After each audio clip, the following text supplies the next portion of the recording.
Hello everyone, कैसे हैं आप सब? I am Anurag, welcome to fitness channel and another episode of grand series. आज है हमारा पुश डे, जो इस वीक का फर्स्ट पुश डे है, मंडे आज। आज के दिन हम जब पुश डे करते हैं तो पहले इंक्लाइन से चालू करते हैं, देन उसके बाद फ्लैट पे आते हैं, देन पेक एक्सरसाइज, उसके शोल्डर के लेटरल रेस और फ्रंट रेस, देन उसके बाद आता है अपना ट्राइसेप पे। तो आज का फॉर्मेशन ये है कि इंक्लाइन पे 4 सेट्स 6 to 8 रेप रेंज में, 3 सेट्स हैवी करेंगे अपना जो 25, 30, 35 रहता है। देन उसका बाद एक बैक ऑफ सेट लेंगे फ्लैट पे 3 सेट्स 8 to 10 रेप रेंज, और उसमें भी 35 अपना मैक्स है, तो उसको भी ट्राई करेंगे कि हम मैक्स 8 या 10 रेप्स तक लेके जाएँ। उसके बाद पैक्ड एक्सरसाइज रहेगी। पैक्ड एक्सरसाइज मैंने पिछली बार 60 kg से करा था, आई थिंक 11 रेप्स। देन आज के टारगेट रहेगा कि 12 या 13 जाएँ। और उसके बाद अपना लेटरल रेज है। लेटरल रेज में मैंने सबसे हैवी अभी तक 10 kg से कर रखा है, तो मतलब मैं ज़्यादा हैवी नहीं जाता हूँ लेटरल रेज में। 10 kg से मैंने आई थिंक 15 रेप्स करे हैं, अच्छे 15 रेप्स जो कहते हैं। कोशिश करेंगे, आप देखते हैं जैसा फील होता है उस हिसाब से हम 12.5 जाएंगे, वरना फिर 10 से ही अपने 2 सेट्स करेंगे और अच्छे फील के साथ करेंगे, बेटर फॉर्म में। तो आज का ये रहेगा। उसका ट्राइसेप का रहेगा single arm overhead tricep extension. उससे आई थिंक मैंने 4 प्लेट से तक कर रखा है। आज देखेंगे, बढ़ाने का कोई वो नहीं है कि मतलब 4 प्लेट से एक्स्ट्रा जाए। फील पे, कंट्रोल पे और मसल माइंड कनेक्शन पे ध्यान देंगे। तो ये कुछ आज की एक्सरसाइज रहेगी। जैसे जैसे अब दिन आते आ रहे हैं, मतलब आज आई थिंक 78 डे होगा, 12 या 13 डेज बचे हैं। तो कैलोरीज कम हो गई हैं, बहुत ज़्यादा कैलोरीज नहीं कम हो गई, मतलब कार्ब्स बिल्कुल कम हो गए हैं, प्रोटीन आए, तो उस वजह से एनर्जी बिल्कुल नहीं लगती है। मन करता है कि जैसे जिम आने से पहले डेली ऐसा मन करता है कि आज नहीं जा रहे, कल चले जाएंगे, आज रेस्ट लेते हैं, ऐसा वैसा। बट पुश कर रहे हैं। हम कल भी आए थे, कल संडे था, कार्डियो करा और एब्स के लिए वर्कआउट करा। तो रेस्ट कम है और एक्सरसाइज डेली करना है। आज भी जैसे तैसे पुश करके हम आए हैं और अब आ गए हैं, तो एक्सरसाइज तो अच्छे से करेंगे ही। तो चलते हैं अपना फर्स्ट लो इंक्लाइन डंबल प्रेस करते हैं मैक्स से 35। उससे जितना पिछला बेस्ट करा था उससे ज़्यादा अच्छे करना है। चलते हैं।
सो अगेन आज लास्ट टाइम के जैसे सेम टू सेम 5 रेप्स। अगर हम जो फर्स्ट लिफ्ट करते हैं सिर्फ उसे भी गिने तो 6, वरना 5 मैं मानता हूँ, वो लिफ्ट वाला मैं नहीं मानता। तो 5 रेप्स पिछली बार की तरह ही सेम टू सेम। इसमें प्रोग्रेस अभी नहीं हुई है, पहले के जैसा था, कोई ऐसा कंट्रोल नहीं था, कोई ऐसा पिछली बार से अच्छा नहीं था, सेम टू सेम था जैसा पहले का था वैसे इस बार भी। 25 से 8, 30 से 8 ईजी, 35 से 5 रेप्स हार्ड। 6 वाला उठा ही नहीं, हाफ तक है, उसका लॉक नहीं हो पाया, काउंट नहीं होता है। तो इंक्लाइन डन। उसके बाद हमने एक बैक ऑफ सेट करा जिसमें हमने 22.5 से 24 रेप्स करे, और बस ये इंक्लाइन डन। अब फ्लैट बेंच पे आते हैं। फ्लैट बेंच इसमें 2 प्रेस। फर्स्ट सेट लेंगे हम 25, देन 30, 10, 35, 25 से 10, 35 से 30 से 10 और 35 से टारगेट है 8 रेप्स। अच्छे कंट्रोल्ड और रेंज ऑफ मोशन अच्छा रहना चाहिए। तो चलते हैं, अपना फ्लाइट करते हैं। ये यहाँ पे अब कल लास्ट वर्कआउट होगा, लास्ट भी कह सकते हैं, मतलब इस ग्रैंड सीरीज़ का लास्ट वर्कआउट कल यहाँ होगा। उसके बाद फिर मेरे एग्ज़ाम्स हैं, तो मैं अभी अपनी जहाँ पहले रहता था मुरादाबाद, तो वहाँ जाऊँगा और फिर वहीं पे होगा जो भी एंड होगा इस ग्रैंड सीरीज़ से। 10 डेज़ मेरे वहीं पे हैं, वहीं एग्ज़ाम है, 10 डेज़ तक मेरे ख्याल से मैं वहीं रहूँगा। तो ग्रैंड सीरीज़ वहीं एंड होगी। कहते हैं ना कि कुछ न किसी तरीके से, या जो भी भगवान चाहते हैं, जहाँ से आपने स्टार्ट करा था वहीं लेके आते हैं किसी भी तरीके से। तो मेरी स्टार्टिंग पॉइंट वहीं थी, वहीं से मैंने जिम में सब कुछ स्टार्ट करा था। तो उसी जिम में जाएंगे, उसी में ट्रेन करेंगे लास्ट के 10 डेज़। और जो ट्रांसफॉर्मेशन जो भी हुई है अभी ठीक ठाक हुई है, फैट अभी है, लेकिन जो मुझे आइडियल फिजिक चाहिए थी वो है मेरे पास, वो बिल्ड हो चुकी है। अभी 10 डेज़ तक अब रिफ़ाइन करना है उसे, बट हम कोशिश पूरी कर रहे हैं और बेटर करने की। तो अब कल लास्ट वर्कआउट होगा, बैक होगी जो कि, उसके बाद फिर अपना नेक्स्ट डे से अपना लास्ट अगले दिन मैं रात को मैं बस से जाऊंगा, तो सुबह पहुंचूंगा, फिर अगले दिन भी वर्कआउट हो जाएगा। वहाँ डाइट वाइट सब कंप्लीट रखेंगे, अच्छी रखेंगे, कोशिश करेंगे बिल्कुल जितना ऑन पॉइंट थे हम वैसे ही रहें। तो बस उसके आगे का मतलब ग्रैंड सीरीज वही होगी। और फोटोज़ भी फिर मैं हो सकता है वहीं क्लिक करूँ, या फिर यहाँ आके फ़ोटो जो भी ट्रांसफॉर्मेशन के डालने हैं वो यहाँ आके डालूँ, या वहाँ पे देखूँगा जहाँ अच्छा लगेगा मुझे क्लिक करना है जो भी। तो हाँ, तो मैं ये बताता, तो अब चलते हैं। इंक्लाइंड हो चुका है, प्रोग्रेस नहीं है बट ठीक है। कार्ब्स कम होने की वजह से ऐसा नहीं हुआ है कि एनर्जी डाउन हुई है या स्ट्रेंथ कम हुई है, स्ट्रेंथ वैसी ही अच्छी है। तो अब चलते हैं अपना फ्लैट करते हैं। हाँ, फ्लैट का अपने 3 सेट्स हैं, अच्छे हैवी एंड फोकस के साथ मारेंगे। देन उसके बाद अपना पैक डेक है वो भी अच्छे से करेंगे। तो चलते हैं अपना फ्लैट करते हैं।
देख रहा हूँ मैं। हाँ या सो फ्लैट स्मिथ मशीन प्रेस हमने 3 सेट्स करे, 25, 30, 10, 35, 25 से 10, 30 से 10, 35 से 6 से 7 तक। मैंने जैसे बताया कार्ब्स कम है, एनर्जी कम है, स्ट्रेंथ लग रहा है कम है, बट ठीक है, पिछली बार की जैसी है, बिल्कुल कम नहीं हुई है। जितना हम कर सकते थे उतना करा हमने, कोशिश करी बट वो नहीं हो पाया। थोड़ा सा अंदर से जो इरिटेशन, एंगर अपने लिए, मुझे पता है ये एक प्रोसेस है, इसमें होता है ऐसे कि जब आप कार्ब्स कम खाते हो या वो तो लगता है ऐसा, एनर्जी कम रहती है, स्ट्रेंथ कम थोड़ी सी हो जाती है। बट मैं उस चीज़ को माइंड में नहीं रखना चाहता। मैं अपने आप से ये नहीं कहना चाहता कि मैंने कार्ब्स कम खाया तो मेरे अंदर स्ट्रेंथ कम है या एनर्जी कम है। मैं उस चीज़ को एज एक्सक्यूज़ यूज़ नहीं करना चाहता। तो इसलिए मेरे अंदर थोड़ा सा इस वक्त इरिटेशन, एंगर, थोड़ा सा जो कहते हैं ना कि जो अपने आप पे गुस्सा था क्यों नहीं हुआ, तो वो चीज़ अभी चल रही है अंदर। बट ठीक है, करेंगे आगे की एक्सरसाइज भी और अच्छे से। अब पैक्ड एक्सरसाइज है, पैक्ड एक्सरसाइज के 3 सेट्स हैं। स्टार्ट हम 50 से करेंगे, 50, 55, 60। अगर 60 अच्छा लगता है तो एक सेट और कर लेंगे। अच्छा इस मतलब पिछली बार से कोशिश करेंगे और अच्छा करें। तो 2 एक्सरसाइज चेस्ट के लिए डन। अब सिंगल बची एक, मतलब packed exercise and lateral raise रहेंगे। तो जो अंदर एंगर है, जो भी है इरिटेशन, उसे पैक्ड एक्सरसाइज में यूज़ करते हैं और पैक्ड एक्सरसाइज को लास्ट एक्सरसाइज पे चेस्ट की अच्छा करते हैं। चलते हैं और अपना स्लाइस करते हैं।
या सो प्रैक्टिस एक्सरसाइज डन। हमने 3 सेट्स करे, 50, 55, 60।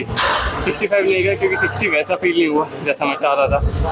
उससे 11 लेफ्ट ही आए और 11 के बाद मैंने कुछ पार्शल स्टेप लगाए।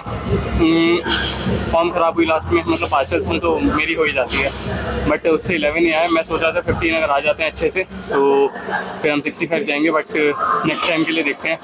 अब इस ग्राइंड सीरीज़ में कुछ दिन बचे हैं तो अब इसको फोकस करते हैं, अच्छी फॉर्म में इंजरी ना हो और इसको एंड करें। वैसे मैं एक इंजरी के साथ कर रहा हूँ इसे, तो इसे अच्छे से जितनी मेरी स्ट्रेंथ अच्छी चल रही है उस हिसाब से इसको एंड करेंगे। तो उसके बाद जब अपना ग्रोथ फेज़ आएगा, इसके बाद अपना ग्रोथ फेज़ होगा जिसमें लीन बल कम करेंगे, वो लंबा चलेगा, कम से कम साल भर चलेगा। तो उसका कोई एपिसोड या ऐसे ग्राइंड सीरीज डे 1 डे 2 नहीं रखेंगे, वो अब लंबा चलेगा मतलब क्योंकि एग्ज़ाम भी है बीच में, तो दोनों चीज़ पे फोकस करना है। तो इसके बाद ग्रोथ फेज़ होगा, बट ये ग्राइंड सीरीज अब इसी स्ट्रेंथ पे, इसी अच्छे से इसी पे एंड करेंगे। सो चेस्ट डन, चेस्ट में 3 exercise, incline, flat and pack exercise, बहुत मज़ा आया। अब लेटरल रेस करेंगे शोल्डर्स के लिए। फ्रंट रेस देखेंगे, मतलब 4 सेट्स लेटरल के बाद अगर मन करेगा तो करेंगे, वरना फ्रंट अच्छा खासा फील हो जाता है, वरना 1 या 2 सेट हम फेलियर तक कर लेंगे। तो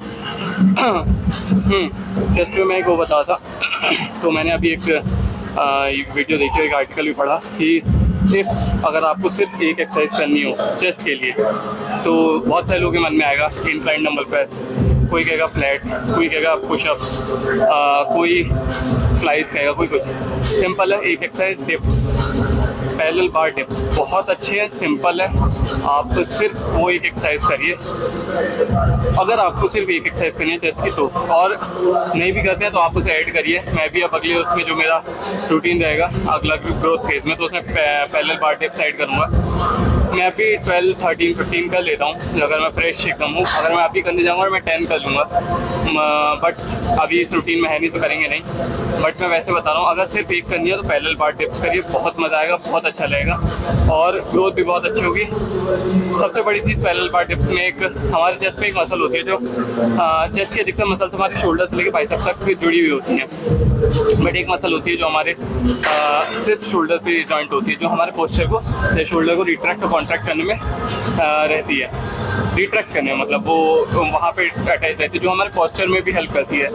तो पैरेलल बार डिप्स से वो जितनी ज़्यादा स्ट्रेच होती है उतना आपका पोस्चर अच्छा होगा, उतना ज़्यादा आपकी मसल ग्रोथ होगी। जो इनर चेस्ट होता है जो इस साइड वाला, वो ग्रोथ होगा तो बहुत अच्छा लगेगा, और क्लेविकल हेड खासकर जो कहते हैं। तो पैरेलल बार डिप्स बहुत अच्छी है, अगर आप वो करना चाहते हैं करिए, और थोड़ा सा इंजरी से बच के करिए, क्योंकि वो इंजरी भी दे सकती है आपको।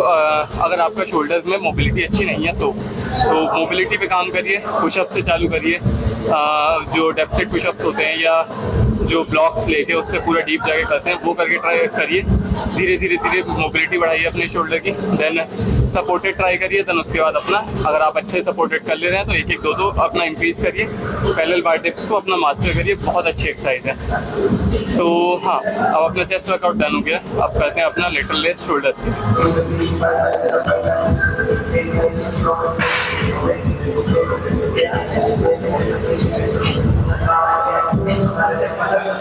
या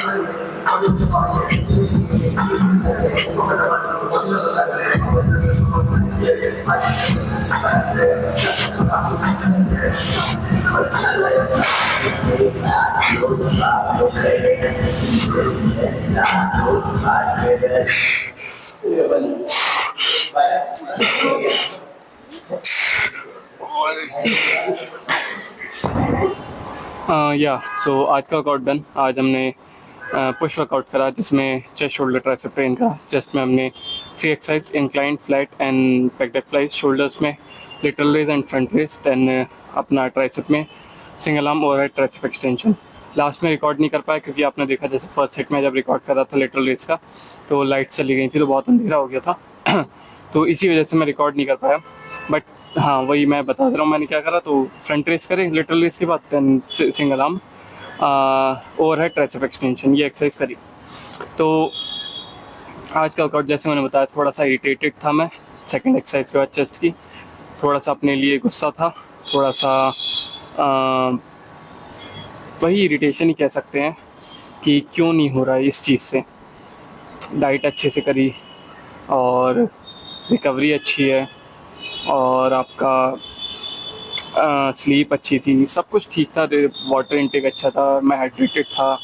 मैं इस जब जिम आने से पहले ही मैं मिनिमम 1-2 लीटर के आसपास पानी पूरे दिन में पी लेता हूँ। पूरे दिन में नहीं, मतलब ये जिम आने से पहले तक, और पूरे दिन में 4 लीटर्स के आसपास पानी पी लेता हूँ। तो सब कुछ ठीक था, बट क्यों नहीं हुआ?